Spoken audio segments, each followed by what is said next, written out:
Bon. Thomas, comme il est encore aux toilettes, on va prendre Google Home pour présenter l'émission, ça ira plus vite. Hein. Ouais. En plus, il est plus fiable, donc bon. Ok Thomas, lance l'émission. Pour tout vous dire, je ne vois pas comment vous aider là-dessus. Ok Thomas, lance l'émission. Voici une calopsite. Alors, je crois qu'elle comprend pas. Ok Thomas, lance l'émission. Ce serait bien mal poli de ma part. Bon, bah, il va falloir le vrai, hein. Thomas Sors des chiottes, on a besoin de toi!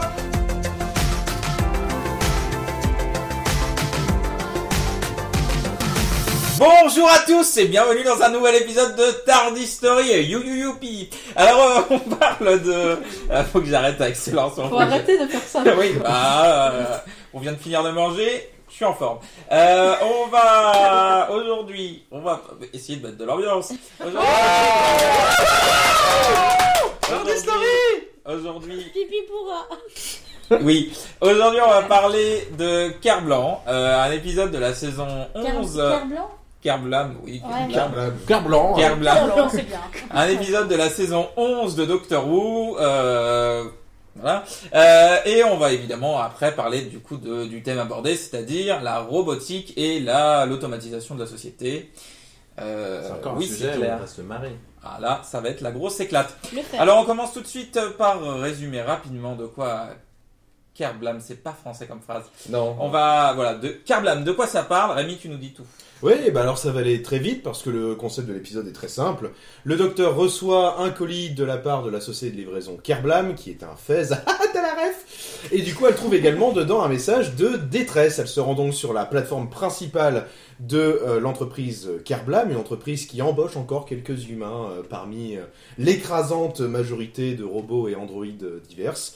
Et bien, et puis après, bah, l'enquête avance pour trouver qui se cache derrière ces messages de détresse et ces attentats, puisque ça parle aussi d'attentats dans cet épisode. Et bah du coup, on va commencer tout simplement. Qu'est-ce que vous en avez pensé de l'épisode? On va commencer tiens par Pauline. Ah bon, bah ok, d'accord. Moi, je sais pas pourquoi. Très bien. Kerblam, c'est un épisode que je trouve très bien. Il est rythmé, il est intelligent, il est drôle, il a plein de qualités. Et je trouve aussi que c'est un super épisode pour, par exemple, présenter la série à des gens. Parce que c'est vraiment l'essence de Doctor Who, ce côté aventure un peu marrant dans l'espace, machin. Ça cristallise beaucoup de points de Doctor Who et je trouve que du coup, c'est un épisode hyper bien fait à ce niveau-là et très intéressant. Marie, qu'est-ce que tu en as pensé toi? Moi je trouve que c'est un très bon épisode. Pour moi, c'est dans mon top 3 de la saison 11. C'est un épisode qui est, comme disait Pauline, très bien rythmé. Les personnages sont tous les personnages sont tous attachants, pardon. Et il y a ce côté un peu mystérieux puisqu'on cherche qui a envoyé le signal de détresse au docteur et avec un petit twist qu'on ne révélera pas, mais qui, Pas tout de suite, en tout cas. en tout cas pas tout de suite. Et ouais, tout l'aspect critique sociale entre guillemets avec cette espèce de vision dystopique de ce que pourrait devenir notre société entièrement robotisée où les humains sont presque la minorité finalement sur le marché du travail. C'est assez intelligent et en même temps c'est assez bien fait pour qu'on se laisse prendre dans le récit et que une fois que l'histoire est terminée, on se met à réfléchir, on dit mais ouais, c'est vrai que c'est pas con, qu'est-ce que moi je ferais, enfin, du coup c'est vraiment bien pensé, c'est intelligent et c'est du bon Doctor Who. Très bien. Bah ouais, finalement moi pareil, hein, c'est vraiment pour moi dans le haut du panier de la saison 11. Il est plutôt nuancé en fait, on aurait pu attendre une énorme critique d'Amazon comme Satan et finalement non, c'est quand même, il y a des nuances hein, qui est apportées, même si ça porte bien le problème de la robotisation. C'est un épisode qui est drôle, la team TARDIS, la MIF du docteur fonctionne très bien. Et ouais, si je dois donner un petit bémol, c'est peut-être dans cet épisode de la saison qu'on sent quand même que le budget de Doctor Who reste un petit peu limité, notamment une scène avec des tapis où tu sens que on ressent le vieux Doctor Who qu'on connaissait. Hein. C'est un épisode qui est très simple, mais pas dans le mauvais sens du terme, avec des robots qui rappellent les robots de l'ère Russell T Davies un peu, sauf que c'est un peu tourné dans l'autre sens parce que on a l'impression que c'est des robots tueurs. Alors que ce n'est pas des robots tueurs spécialement en fait. Ils ont même pas confiance, c'est vraiment des robots en fait. Donc pur terme de base. Ouais. Voilà exactement. Et ouais, puis une fin qui qui est un peu tourné bizarrement peut-être. Ça me choque un peu ce qui est raconté par la fin, mais en même temps, ça permet de se poser des questions. Qu'est-ce qui est raconté par la fin? C'est pas la faute d'Amazon. Voilà, c'est pas la faute des grandes corporations, c'est vraiment la faute des gens parce qu'ils sont comme ça en fait. Il faut apprendre à composer avec les deux, il faut pas être trop extrême d'un côté ni de l'autre. Donc le message est plutôt cool, mais c'est vrai que la façon dont c'est amené la fin, où en gros on a vraiment ce point de vue du terroriste face aux gentils de la corporation, c'est pas forcément très fin. Marion? Non, moi je suis d'accord avec tout ce qui a été dit. Je rajouterais juste que personnellement le design des robots je le trouve vraiment très très beau. Je sais pas, je trouve ils ont ce côté un peu automne amélioré on va dire. Et je sais pas, les couleurs moi je trouve très très belles. Et ce que je trouve quand même assez génial, c'est quand même que du coup je pense qu'ils ont réussi à faire flipper pas mal de gens avec du papier bulle. C'est le truc de Doctor Who. C'est ça. Genre des objets du quotidien. C'est ça. On détourne les objets du quotidien pour te faire flipper avec. Et c'était très bien. Après, je sais pas, l'histoire d'amour, je l'ai pas trouvé. Non, moi j'adore. C'est mignon, mais c'est pas exceptionnel non plus. Qu'est-ce que t'en penses toi? Pour ma part, c'est mon épisode préféré de la saison 11, justement parce que je le trouve très bien construit en fait, et l'épisode nous emmène dans plusieurs directions assez différentes.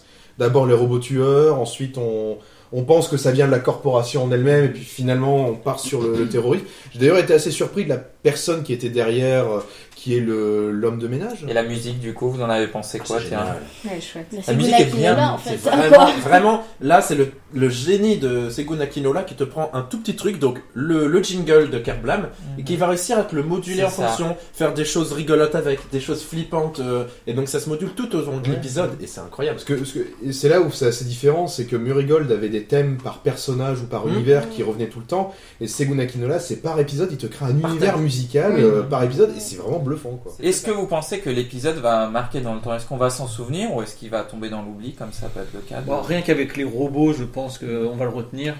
Après l'histoire en elle-même, c'est difficile de dire dans le temps, mais je pense que c'est une histoire. C'est difficile de déterminer quel épisode va marquer. Mais je pense que les robots qu'il a déjà marqueront. marqué, même ceux qui n'ont pas aimé la saison 11, Kerblam, c'est un épisode qu'ils ont retenu, qui disent ça c'est un épisode que j'aime bien, même si j'aime pas le reste de la saison. On voit des fans mettre des photos de papier bulle ou des choses comme ça. Donc rien que ça va marquer les esprits. Est-ce que vous aimeriez le retour de ces robots dans le futur, de Kerblam ou quelque chose il n'y a comme pas ça? un truc, peut-être pas le robot en lui-même, mais l'entreprise Kerblam. Oui, voilà, oui, c'est ça ça. serait bien, ça. Ça pourrait être À la ça manière devient un d'un- truc récurrent. Ouais. Alors à la limite qu'on apprenne que c'est le master qui soit derrière tout ça, enfin qu'il y ait quelque chose. non.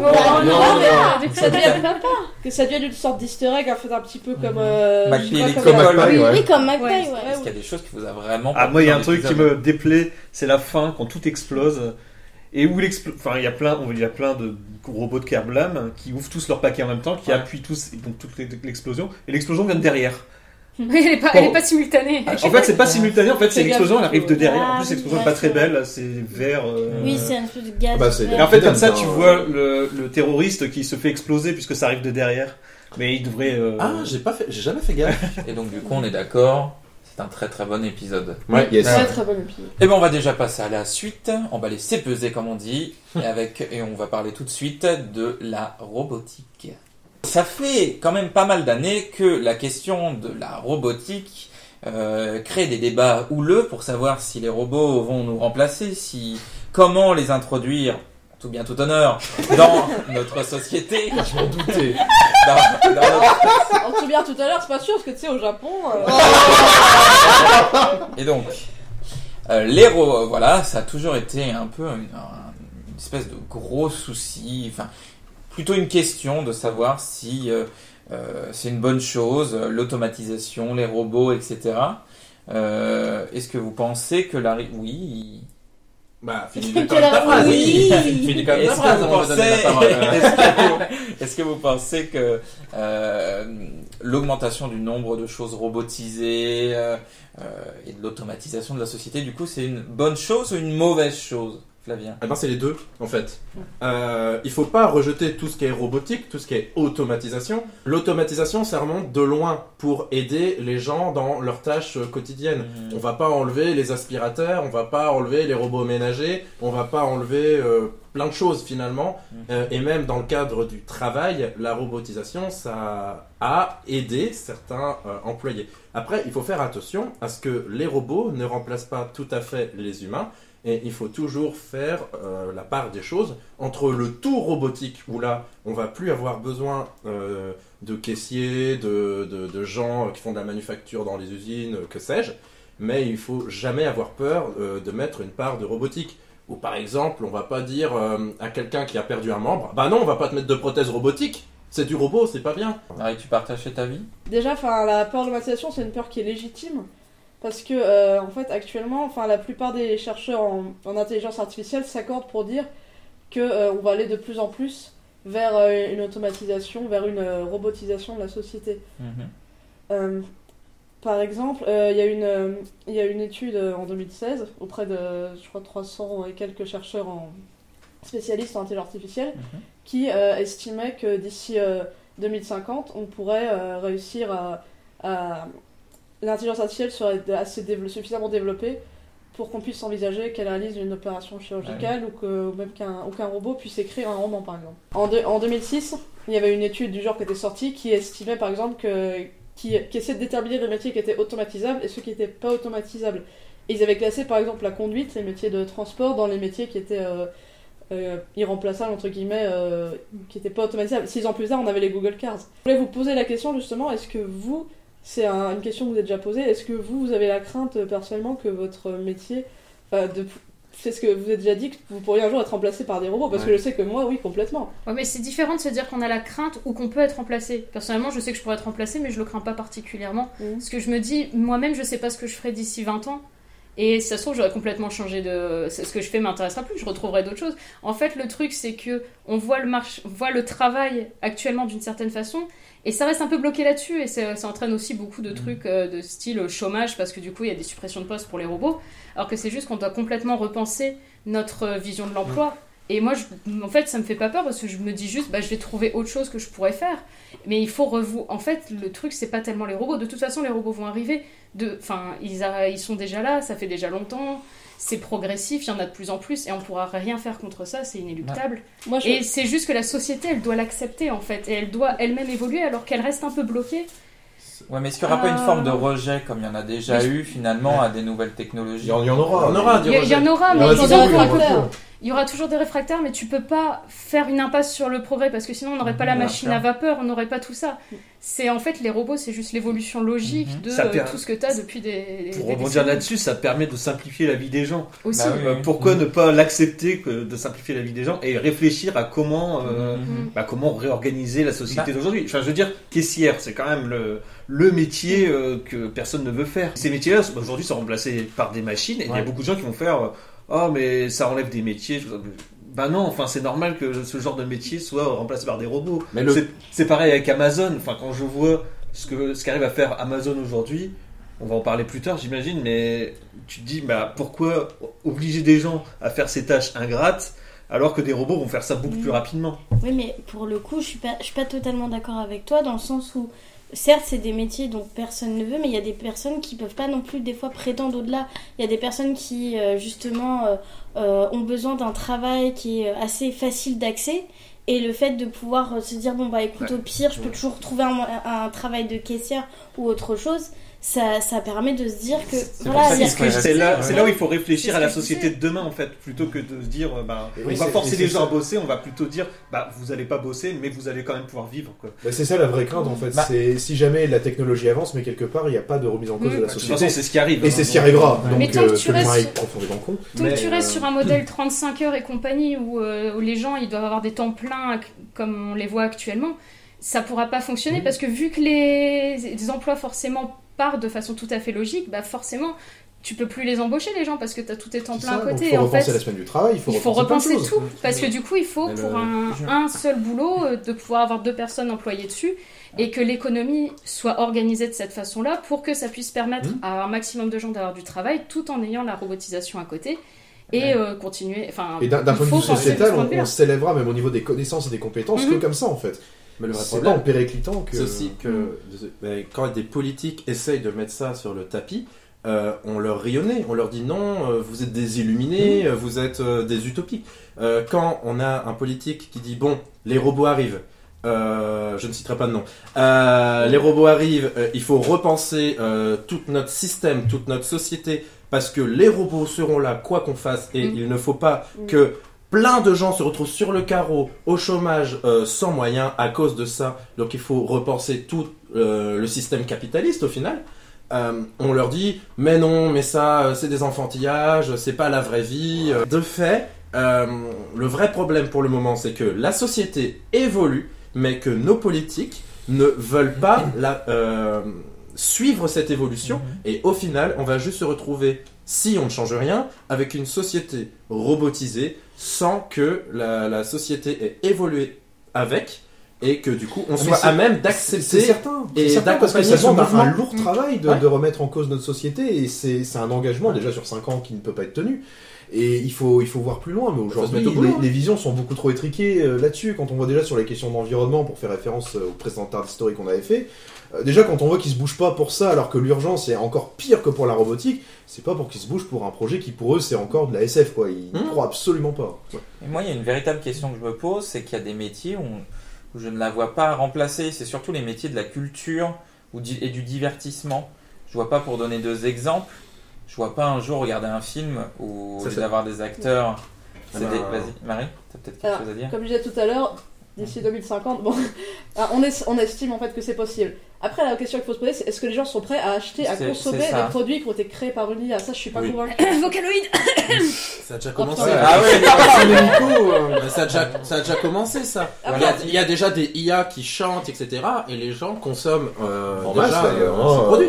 Je pense que les gens seraient prêts à consommer de la musique qui a été créée par une Mais est-ce qu'ils en auraient conscience déjà?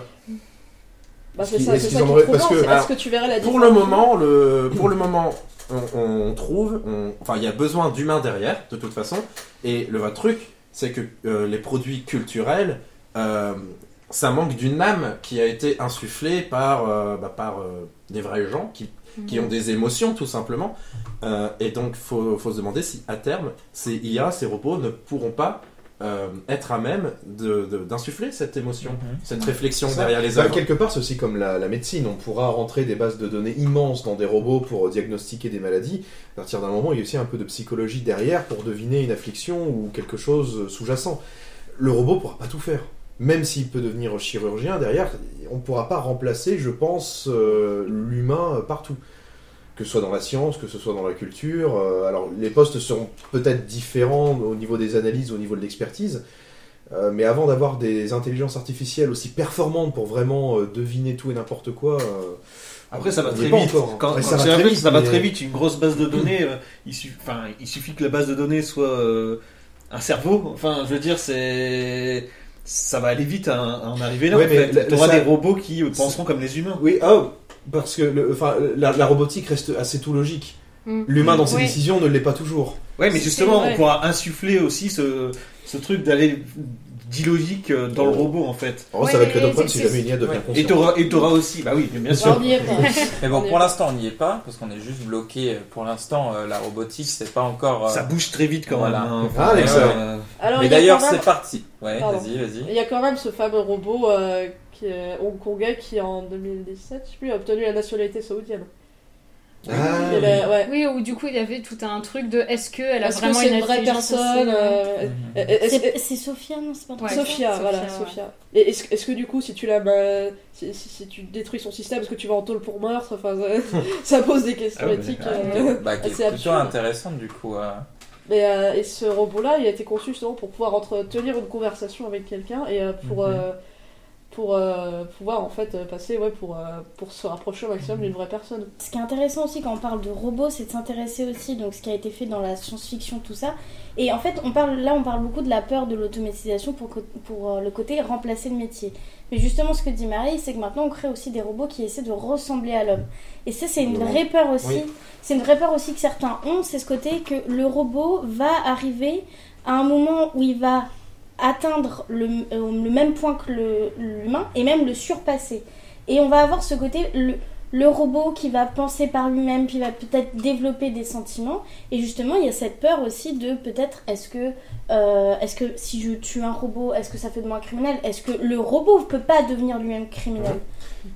La vraie question aussi que tu poses là, c'est quelle est l'utilité d'avoir des robots qui se comportent comme des humains ? Vu que si on revient donc à l'origine du mot robot, ça veut dire esclave, travail, enfin ça vient de ces mots-là. Donc c'était vraiment pour nous aider dans les tâches du quotidien. Quel est le but d'un robot qui pense, qui agit comme un humain finalement ? C'est ça, maintenant en fait on arrive à deux types de robots. On a le robot qui usagé, est vraiment là, usagé, qui n'a pas du tout l'apparence d'un humain. Et on a des robots qui essaient d'être vraiment dans ce côté humanoïde et tout. Et vraiment ça c'est quelque chose qui fait, je pense, peut-être des fois plus peur parce qu'il y a cette notion de morale, d'éthique derrière et c'est des enjeux qui sont quand même au cœur de la société. Déjà, ce type de robots sont très utilisés auprès des personnes âgées, surtout au Japon. Voilà. Parce que ce sont des personnes qui ne sont pas du tout familières aux machines et donc avoir un brin d'humanité, ça les rapproche en fait du robot. Ouais, ça les rassure, ça retire peut-être juste cette distance qu'il pourrait y avoir entre ces deux personnes. Ce que vous dites aussi, ça me rappelle une expérience qui a été faite sur Twitter où il y a une IA qui était censée, c'était quoi, l'année dernière, il y a 2 ans, qui était censée se modifier et se développer au fur et à mesure des interactions. Sauf que Twitter étant Twitter, en quelques heures, cette IA qui au début était super ouverte aux discussions, était devenue facho, mais réellement à dire que les noirs étaient une race inférieure aux blancs. Mais voilà, mais de toute façon, cette peur, de toute façon, elle vient pas de nulle part, parce qu'on continue justement dans les séries de vraiment la mettre en avant. Regarde, il suffit de voir, surtout, la série la plus actuelle qu'en parle énormément, ça doit être, je pense, Black Mirror. Quand même, il y avait Real Humans aussi qui abordait ça. Real Humans, il y a quelques années. Mais après, Black Mirror, c'est peut-être la plus récente, et c'est celle vraiment qui présente énormément les robots au cœur de l'intrigue, et vraiment ce côté... d'ailleurs, je pense que ça va aller avec... nouveau, comme ça on va pouvoir faire la transition. Ma chronique, mais ça date déjà d'un certain Isaac Asimov. Et d'ailleurs, en parlant de ça, on va... c'était une super transition, elle me l'a servi. Tiens, fais dans ce temps. Et donc voici la chronique de Marion sur Isaac Asimov et les lois de la robotique.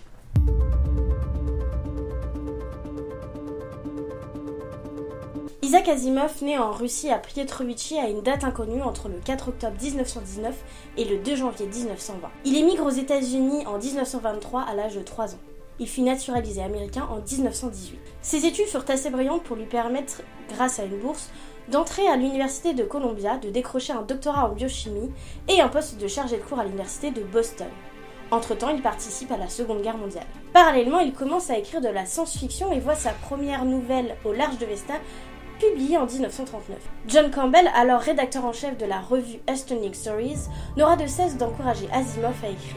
Dès lors, il fut régulièrement publié et 15 nouvelles virent le jour jusqu'en 1941. Il a été pendant un temps membre de l'association Mensa, organisation dont le seul critère d'admissibilité est d'obtenir des résultats supérieurs à ceux de 98% de la population au test d'intelligence. L'objectif affirmé est de promouvoir la paix et de faire bénéficier l'humanité des bienfaits de l'intelligence en réunissant les personnes ayant un intellect au-dessus de la moyenne dans un environnement intellectuel et social stimulant. Dans Menteur, Asimov invente un nouveau mot qui allait passer dans le langage courant, la robotique.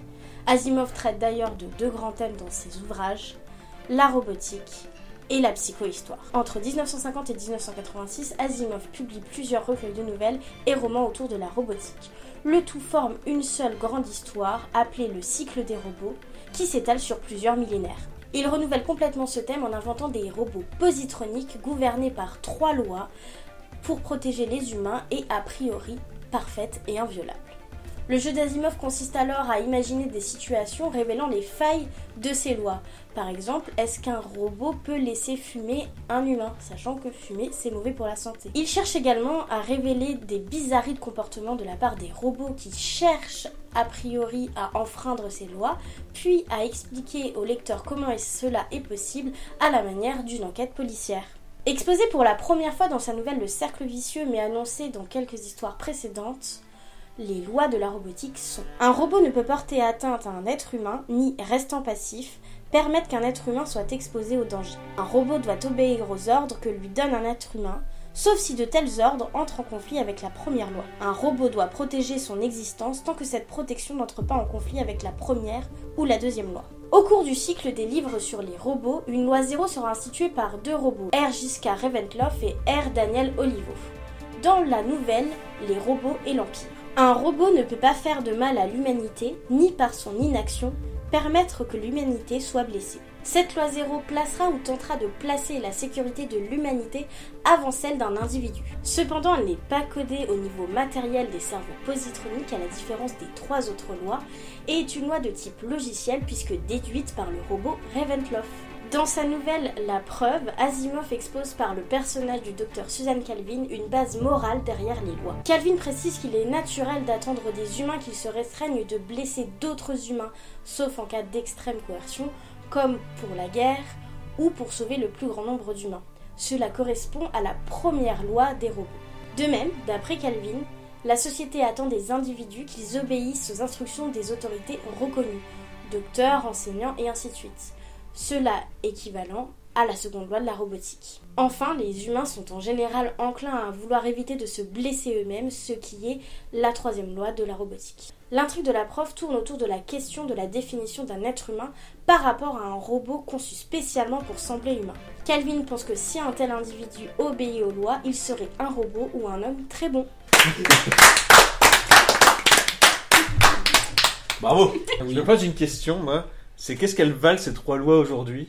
Ouais, et En fait, j'ai toujours l'impression que ces 3 lois sont toujours d'actualité, alors qu'aujourd'hui, je pense qu'elles sont un peu désuètes. Dans la fiction, en tout cas, elles sont globalement toujours vraiment respectées. Ah oui. Ouais.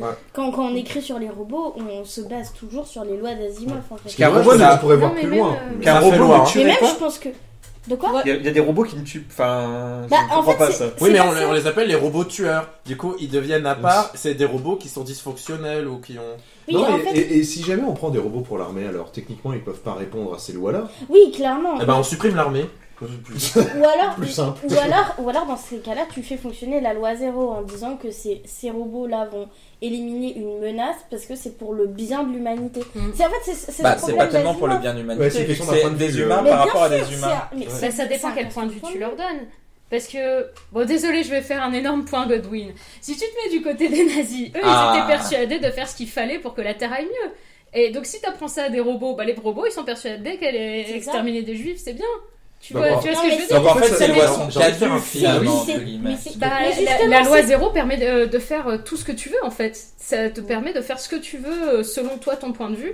Alors que la loi 1, faire du mal à un humain, c'est faire du mal à un humain quoi. Enfin, Mais de alors toute que façon, l'humanité c'est plus abstrait. c'est ce que fait Asimov de toute façon dans ses écrits, c'est que il a créé ses lois et il s'amuse à chaque fois à trouver des failles à ses lois. Effectivement, et il y a énormément de morale qui se base derrière. Et de toute façon, comme on a pu le voir dans la chronique, c'est que ce qui s'applique aux robots, au final, les règles qui s'appliquent aux robots, au final, c'est clairement pour cacher des enjeux au niveau de l'humanité derrière, en fait. Mais c'est vrai que il y a encore quelques années, par rapport aux robots et ce genre de choses, je me posais des questions, justement, j'en parlais par rapport au milieu du divertissement et ce genre de choses, en pensant par exemple à des spectacles. Bientôt, il va y avoir dans un parc d'attractions aux États-Unis un land sur des super-héros qui va ouvrir et il y aura un animatronics qui va, donc un robot, qui fera des acrobaties, qui aura vraiment cette Mais capacité. c'est bluffant, en plus, Et hein. c'est incroyable. impressionnant,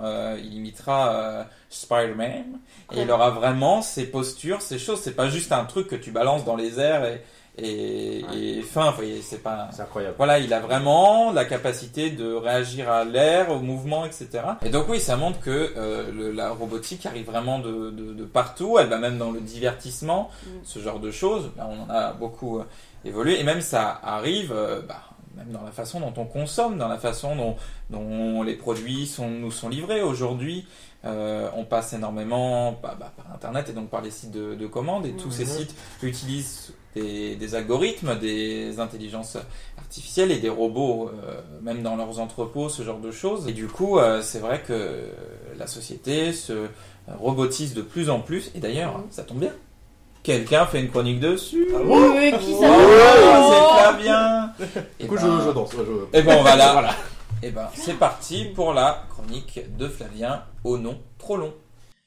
Ah, les robots et la robotique. Fascinant, hein. Il est assez difficile de savoir quel a été le premier robot qui a été créé. En effet, les roues à leur époque n'étaient-elles pas une marque d'automatisation?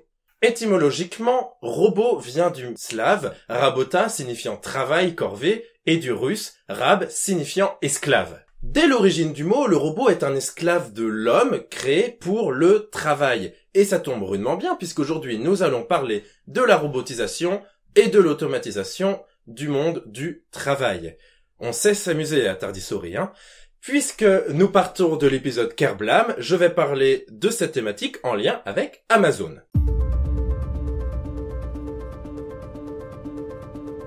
Est-ce que vous êtes déjà demandé comment était organisé un entrepôt d'Amazon? Entre le moment où on choisit l'objet sur le site et celui où on le reçoit, en effet, notre petit objet si convoité a fait déjà beaucoup de chemin. Résumons très simplement, il y a déjà les pickers chargés d'aller chercher l'objet dans l'entrepôt et de le scanner et de l'apporter afin qu'on l'emballe. Ceux qui l'emballent sont nommés les packers. Et enfin, évidemment, ce sont les livreurs qui sont chargés d'emmener le paquet de l'entrepôt jusqu'à chez nous. Il faut savoir que chacune des étapes que j'ai citées sont touchées par la robotisation et l'automatisation. Depuis quelques années, Amazon cherche à développer des robots pickers qui vont chercher l'objet afin de l'emmener jusqu'aux packers. Des voix se sont élevées évidemment pour dire que cela supprimerait des emplois, mais Amazon a dit que non, évidemment, que c'était juste pour être plus productif, plus rapide, et que de toute façon, ils employaient toujours plus d'employés. Alors, c'est vrai, mais proportionnellement au nombre de colis, il y a moins d'employés. Il est évident, à terme, que ces robots pickers vont remplacer les pickers actuels. Mais rassurez-vous, Amazon a dit en 2018 que de toute façon les robots n'étaient pas assez performants pour prendre tous les colis qui sont de taille, de poids et de formes très variées, mais jusqu'à quand? Dans certains entrepôts américains, il y a déjà des espaces où ces robots pickers ont pris place. Dans ces espaces nommés la zone, les humains n'ont pas le droit d'y aller, sauf s'ils ont un gilet d'une certaine couleur. Ça ne vous rappelle rien ? Les packers, eux aussi, connaissent une automatisation. En effet, ce n'est plus eux qui choisissent la taille du carton et la taille du scotch. Non, réfléchir, c'est trop long. Maintenant, une fois le paquet scanné, c'est un robot qui choisit automatiquement le carton et le scotch, et l'humain n'a plus qu'à mettre l'objet dans le paquet. Finalement, chez Amazon, l'humain est un robot comme un autre. Mais ce robot qu'est l'humain a des besoins. Aller aux toilettes, manger, faire des pauses, il ne peut pas être tout le temps efficace à 100%. Pour pallier à ce problème, Amazon a également sa petite combine. Si un employé n'a pas scanné un objet depuis un certain temps, un bip sonne et les patrons sont tenus au courant. Cela peut aller très loin puisque certains employés ont été virés suite à un bip qui a sonné. Pour éviter cela, certains employés ont même supprimé leur pause toilette. Ils urinent dans des bouteilles tant qu'ils sont au boulot. Ces conditions de travail sont trop dures? Peut-être, mais Amazon le dit. L'important, c'est la rapidité et la productivité. Et ne parlons même pas des livreurs qui sont pistés par différents systèmes afin d'être sûr que le produit aille le plus rapidement possible jusqu'à la boîte aux lettres. De toute façon, Amazon aimerait qu'à terme, les livreurs soient remplacés par des drones. Toujours plus rapide. Amazon ne manque définitivement pas d'idées afin de réduire toujours plus le temps entre le client et le produit. Comme le montre l'expérience Amazon Go, le premier magasin sans caissier. Maintenant, il suffit de scanner son téléphone en entrant et en sortant du magasin et la facturation se fait de façon automatique. Toujours moins d'employés pour un rendement toujours plus efficace. Et cette philosophie fait des émules si on en croit le nouveau système de la Fnac, Pay and Go. Si étymologiquement le robot est l'esclave de l'homme, au fur et à mesure, l'homme est en train de devenir l'esclave du robot jusqu'à ce qu'on n'ait plus du tout besoin d'eux. Je sais mettre l'ambiance en soirée. Si vous avez besoin d'un DJ, d'un animateur, appelez-moi. Mais tiens, d'ailleurs, la fin de ta chronique, tu parles de Amazon Go là et de la Fnac, Pay and Go, Go. Pay and Go. C'est un truc que je trouve absolument débile parce que pour l'avoir vu à la Défense, Ouais. il y avait une file d'attente énorme parce que le vigile devait vérifier que les gens avaient bien payé. Et donc, Ça marche finalement, Ouais, c'est pareil. La première expérience d'Amazon Go, c'était donc dans un magasin de taille plutôt restreinte. Hein, c'était juste une expérience à la base. Et donc du coup, au lieu d'attendre aux caisses, puisqu'il n'y a pas de caisse, l'entrepôt était trop petit pour accueillir tous les clients. Et du coup, il y avait 2 heures de queue à l'extérieur du magasin. Voilà. Du coup, c'était bien. Rapidité, Rapide, efficace. efficacité. Ah bah la productivité. bon, après ça c'est un problème qui pourra se régler quand il y aura plus Oui, bien de sûr. bâtiments. Ça, c'était que l'expérience. Ouais. Mais l'histoire de justement de la Fnac, vu que le vigile de toute façon sera toujours obligé de vérifier, ça changera. Il y aura pas de toujours problème. il y aura T'auras toujours- quelque chose qui vérifiera, un Oui, client bien qui sûr, vérifiera ouais, si t'as c'est bien ça. payé. Ouais, enfin, ouais. Ma chronique, elle était un petit peu pessimiste. Non. Oh, si peu. Moi encore fan 55. Je dis pas que dans toute l'organisation d'Amazon, tout est acheté, évidemment. Comme le disait Julien au début de l'émission, on ne peut pas reculer et on ne peut pas empêcher les choses d'aller. Mais il faut essayer de réfléchir à est-ce que c'est bon pour nous et est-ce que ça justifie la rapidité, les conditions dans lesquelles se trouvent En encore fait, les humains en fait, Amazon- dans cette organisation. Amazon, ça devient un peu. Tu sais, les trucs où tu mets une pièce, t'as une canette qui tombe. C'est ça. hein, Bah, en c'est- fait, ça devient ça en automatique. fait, sauf que c'est un truc énorme en fait maintenant. Ouais, et ça- c'est l'éternel problème à la Black Mirror, c'est-à-dire que la technologie est pas mauvaise en soi. c'est ce qu'on en fait. Mais en fait c'est cette recherche du rendement à tout prix et de la Les compétition motivations sont acharnée. pas forcément les meilleures en fait, c'est ça le problème. On en vient en fait à une espèce d'aliénation, voire de déshumanisation complète, parce que on est mis en permanence en compétition avec la machine et on se retrouve à faire des trucs Ça, on délirants. est plus dans ce côté, on veut la machine pour aider l'homme, mais on est là pour essayer de Voilà. En fait, C'est nous, ça. non, c'est L'homme devient la- lui-même c'est des ça. robots. Hein. En fait, la machine n'est plus là pour assister l'homme, c'est l'homme qui est là assiste pour la assister machine, la machine. qui est là Aligné à la pour machine. passer derrière et vérifier qu'elle a bien fait son boulot. Je veux dire, moi, je suis traductrice. Aujourd'hui, avec avec le développement des logiciels, avec les technologies qui sont de plus en plus performantes, aujourd'hui, une grande partie de mon travail consiste à relire ce qu'une machine a traduit. Mais vraiment. Enfin, et c'est pour ça que je parle Qu'est-ce qu'elle bosse d'aliénation, bien, la parce que machine. c'est pas du tout gratifiant pour un travailleur de faire ça. Et c'est pareil pour les gens qui bossent à Amazon et que Et tu te retrouves déshumanisé, quoi. Mais du coup, oui, là tu dis, bon bah là ils t'aident, enfin là c'est plutôt toi qui les aides et tout ça, mais après il y a quand même vraiment des métiers où, par exemple, les pickers d'Amazon Ouais. ou d'autres, enfin, je suis déjà allée filmer dans des usines et tout ça, et on m'a laissé tester le métier de picker. C'est affreux. Mm. Ouais. Parce qu'en fait, tu fais des kilomètres et des kilomètres et des kilomètres avec un chariot super lourd pour faire tout l'entrepôt. Donc techniquement, ils te le font dans l'ordre, mais une fois que tu as fini ta feuille, bah, tu reprends une autre feuille et tu recommences et tu fais ça toute la Oui. journée. Et c'est des gens qui sont très majoritairement des gens en intérim qui viennent faire ça, des contrats de 3-4 jours. Allez, si c'est Noël, ils vont avoir 2 semaines. Et c'est vraiment des boulots ultra ingrats pour lesquels il faut être en forme, qui t'épuisent mentalement. Et cette usine-là, ils avaient en zone de test une zone avec des robots qui du coup passent en dessous de l'étagère, se soulèvent et te ramènent l'étagère et là tu prends toi. Et mine de rien, bah, c'est vraiment des boulots qui sont pas du tout gratifiants, qui sont vraiment des boulots épuisants et où de toute façon c'est des gens qu'on va te garder une semaine. Et c'est vraiment des gens qui du coup sont tout le temps dans une précarité. En fait c'est toujours la même chose, c'est aussi à repenser... Et justement, d'avoir cette automatisation-là, ça peut aussi permettre de repenser les jobs d'usine qui sont comme ça, des jobs où tu as beaucoup d'activités à certains moments. Et enfin, que tu as juste de l'activité à Noël ou de temps en temps, la rentrée scolaire ou des trucs comme ça, et le reste du temps, c'est vide. Et mine de rien, bah, dans cette usine-là où j'étais, bah, ça leur faisait une vraie... Enfin, ça revalorisait un peu ce travail-là, qui était vraiment un travail juste donné à des gens qui sont désespérés et sont là à se taper des 2 heures de route pour juste aller pendant 3 jours ramasser des trucs dans des usines.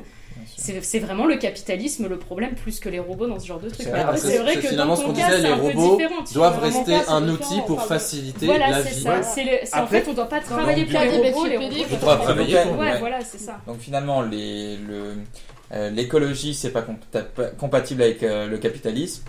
La robotique non plus, du coup. Il n'y a pas Bah, de c'est problème. sûr, Ouais, ça ouais, peut ouais, aller, capitalisme. mais après, il faut voir comment, quoi. Et bah maintenant, c'est l'heure de se détendre avec un petit jeu proposé par Julien. Un jeu pas piqué des hannetons. J'aime bien ce mot. D'accord. Bon alors, comme on parle de robotique, d'IA et tout ça, je me suis dit je vais pas faire de jeu moi-même. J'invite Google Home et Alexa à faire un petit jeu. C'est le démon, c'est Amazon. Alors c'est très simple, on va comparer les deux. Je vais leur demander une blague chacun. Et on va voter pour la blague la plus marrante. T'as bien bossé, hein. Très bonne idée.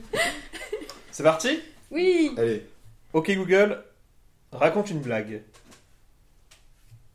Attention, vous allez vous tordre de rire. Quelle est la déesse du Wi-Fi? La DSL. Ah, le petit bruit derrière, rapporte C'est un peu de Biel, points le quand petit même. bruit ou quoi? Alexa, raconte une blague. Chuck Norris n'est pas en retard, c'est au temps de s'adapter. Ok, donc Google. Google. Google, hein. Mais moi, tu me Attends, fais Mais on n'a mal. pas le droit de faire des Chuck Norris fans en 2020. Pas tous en même temps. De quoi ? À toi, c'est toi qui parles. Je dis Alexa Elle a le droit de faire des Mais blagues elle sur fait Chuck quasiment Norris. que Oui, mais ça, elle est non? super mal racontée, quoi. Non mais Alexa, Elle elle est fait tout le d'une- temps des elle est blagues. d'une- Vous êtes tous Alexa, sur Alexa. Google plutôt là. Ouais, Ouais, oui, Google. oui. Ok Google, qu'est-ce que ça te fait d'avoir gagné ? Ça me fait très plaisir, vous savez, mais la vraie blague, ça sera quand vous autres pauvres humains serez tous à notre merci. Ah ah ah. Eh ben merci Google.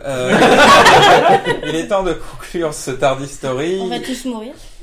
Bon, bah toutes les formalités habituelles. Hein, on met un like, on s'abonne, on commente, on partage. On tweet, on retweet. Voilà, on tweet, on retweet. Vous pouvez parler aussi de cette émission sur TikTok. Oui. Vous pouvez. Ou on est sur pas LinkedIn. obligé. Alors, on n'est pas dessus, donc on le verra pas. Caramel. Parlez-en sur LinkedIn pour tous les influenceurs Envoyez des capitalistes. Même sur Bon, Facebook, c'est- si vous avez plus de 60 ans. Bon, arrêtons le massacre. On se retrouve bientôt ou pas pour un prochain Tardy Story. Bisous, les gens. Bisous. Salut, salut. Papa la da la la la da la la la la.